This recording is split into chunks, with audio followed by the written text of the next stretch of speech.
Hi everyone, I just wanted to send out a new anatomy and physiology syllabus for the fourth quarter since we'll be e-learning now.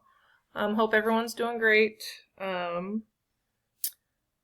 So a little bit anatomy, we're going to be covering the cardiovascular, respiratory, and digestive systems. I'm going to try to send out all the PowerPoints and things like that.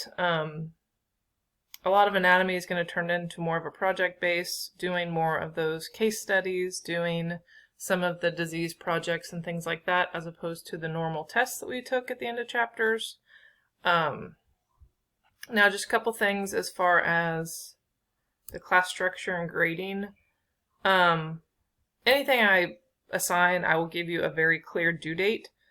The smaller things, I'll give you a minimum of 2 days, just like we would be in class. And then the larger projects, just like normal, I'll give you a week, week and a half to get those submitted.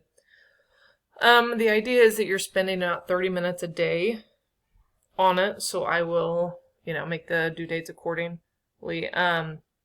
Just make sure when we're doing this, the nice thing is we've done many of these projects and the case studies, make sure you're doing your own work.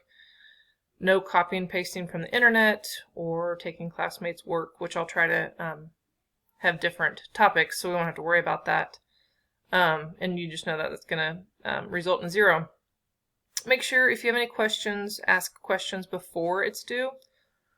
I'm going to talk about a little bit that takes me to the communication and office hours.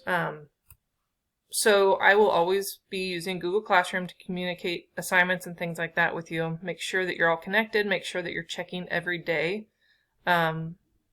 Or if it's a longer project, it's not that big of a deal, but I would still probably check every day just to make sure. I don't need to let you guys know anything. And another thing, I'm always going to be available from 1:30 to 3 to answer any questions. So if you email me, I can respond very quickly. As we move forward, we will be using more of the Google Forms, the Edpuzzle. If we think we need to, and we need to have some Zoom video conferences for like a question and answer session, we can do that also, but I'll just let you know as it all continues. If at any time you have any questions, just please let me know. I will for sure be checking my email, like I said, from 1:30 to 3 every day. Other than that, it's just kind of sporadic when I get a chance to check it. So just let me know if you guys have any questions, and I'll be in touch later on this afternoon.